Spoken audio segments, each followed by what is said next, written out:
عليكم السلام، أهلا بكم محبتي في برنامجنا لحظات قرآنية، ونحن في حلقة 213 وعنوانها الصحابة الصادقون. يعني نحن نتهم بأننا نهاجم الصحابة.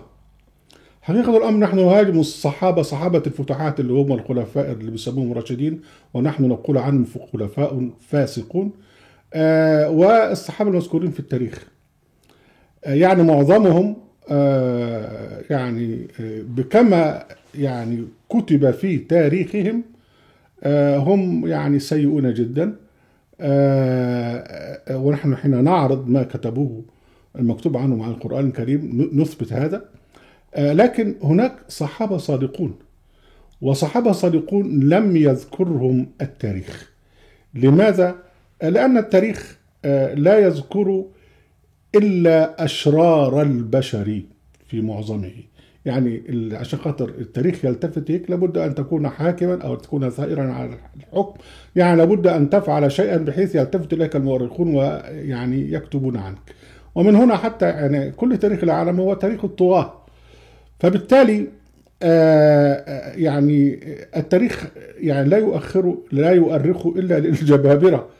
وحتى حين أرخوا للنبي عليه السلام في السيرة يعني رسموا صورة له تخالف شخصيته الحقيقية في القرآن الكريم.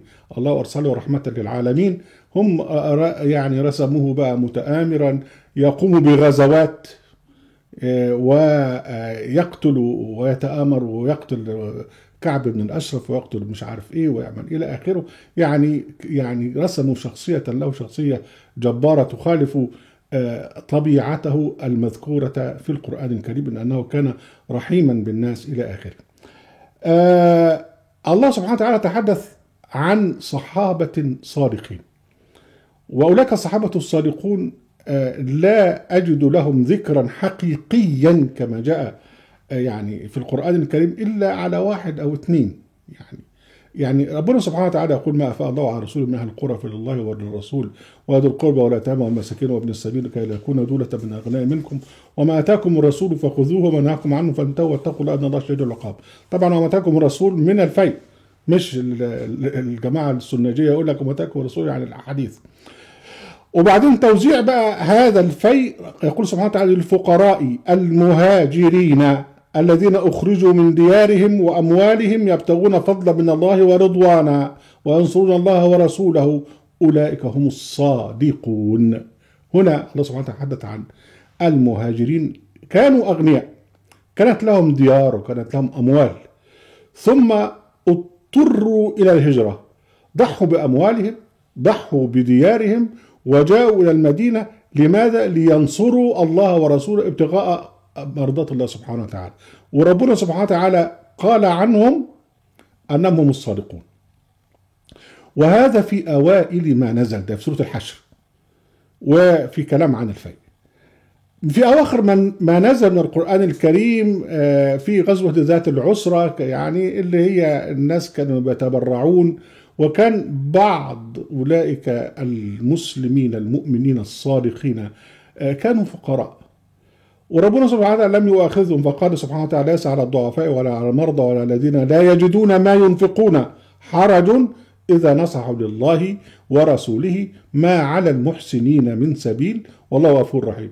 يعني هم ليس معهم شيء والله سبحانه وتعالى اعتبرهم محسنين لأنهم يودون لو كان معهم ما ينفقون لكي يتبرعوا به.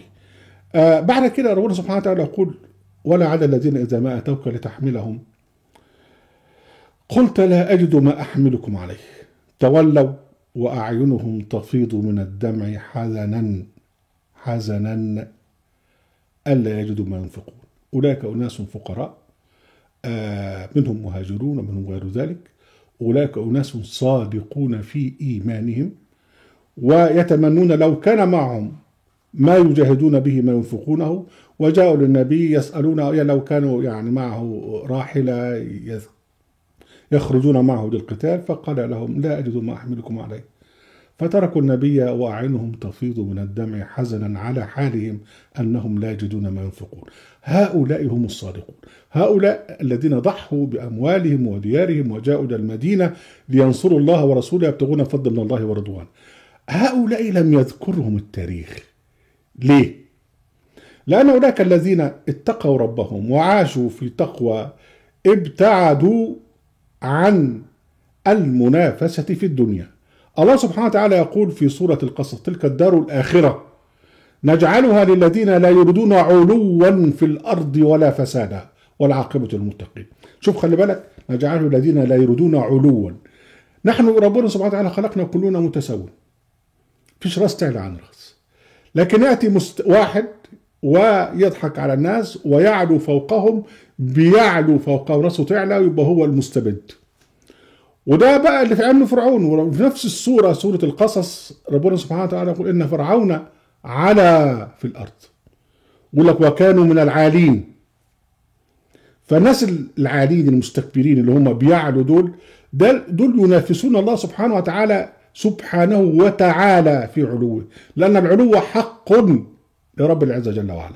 من هنا فأولئك المتقون الذين لا يريدون علوا في الأرض ولا فسادا، هم يريدون الآخرة،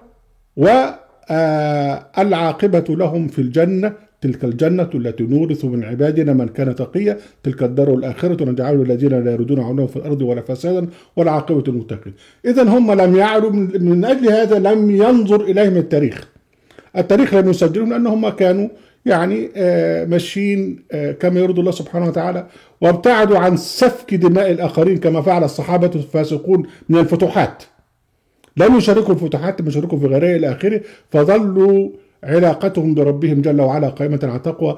أهملهم التاريخ، ولكن تاريخهم الحقيقي سيكون يوم القيامة في كتاب أعمالهم يوم الحساب. أهلا بكم أحبتي في برنامجكم لحظات قرآنية، وفي قناة أهد القرآن وفي موقع أهد القرآن. لا تنسوا المشاركة بشير ولايك، وعليكم السلام.